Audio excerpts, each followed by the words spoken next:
वाल्मिक कराडला मकोका खटल्यातही न्यायालयीन कोठडी, सीआयडीची चौकशी पूर्ण झाल्यामुळे कोर्टाचा निर्णय, जेलमध्ये मिळणार सीपॅप मशीन वापरण्याची सुविधा.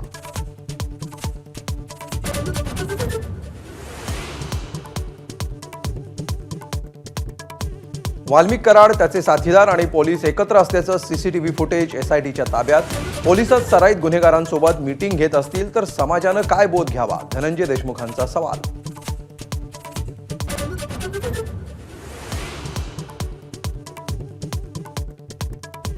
सरपंच देशमुख हत्या प्रकरणी फरार आरोपी कृष्णा आंधळे मोस्ट वॉन्टेड म्हणून जाहीर. अनेक दिवसांच्या शोधानंतरही आरोपी न सापडल्यानं फरार घोषित. ठाव ठिकाणा सांगणाऱ्यास मिळणार बक्षीस.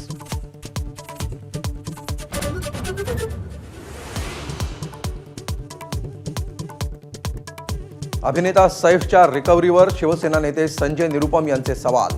तीक्ष्ण शस्त्राची जखम आणि 6 तासांच्या ऑपरेशन नंतर फक्त 5 दिवसात एवढा फिटनेस कसा, एक्स पोस्टद्वारे शंका.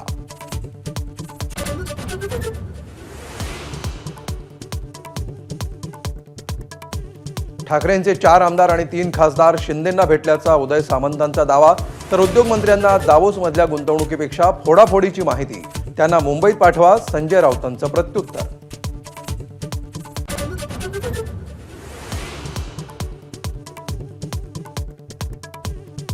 राष्ट्रवादीचे नेते छगन भुजबळ महाराष्ट्र सदन प्रकरणामध्ये सर्वोच्च न्यायालयाचा दिलासा. भुजबळांच्या जामिनाला ईडीनं दिलेलं आव्हान फेटाळलं. हायकोर्टानं दिलेला जामीन योग्य असल्याचा निर्वाळा.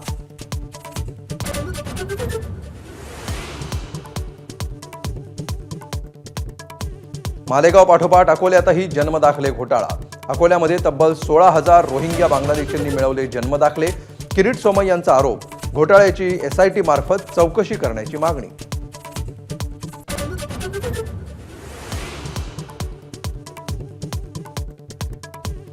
बोगस पीक विमा उतरवलेल्या शेतकऱ्यांचा विमा रद्द करण्याचा निर्णय. माझाच्या बातमीनंतर नाशिक जिल्ह्यात 5,172 शेतकऱ्यांवर कारवाई. कांदा उत्पादकांचा आकडा सर्वाधिक.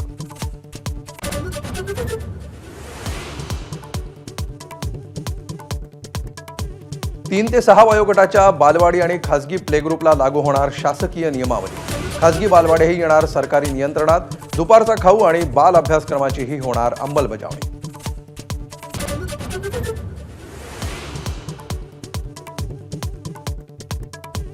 दावोस दौऱ्यात पहिल्या दिवशी 6,25,000 कोटींचे करार.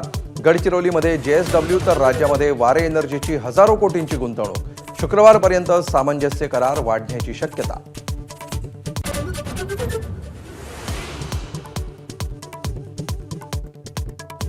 मुंबईत रिक्षा टॅक्सीची 3 रुपयांची भाडेवाढ प्रस्तावित. रिक्षाचं किमान भाडं 23 रुपयांवरून 26 रुपयांवर, तर टॅक्सीचं किमान भाडं सध्याच्या 28 रुपयांवरून 31 रुपयांवर जाण्याची शक्यता.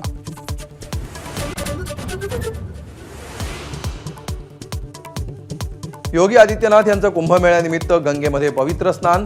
प्रयागराजमध्ये मंत्र्यांसह योगी आदित्यनाथ यांचं अमृत स्नान.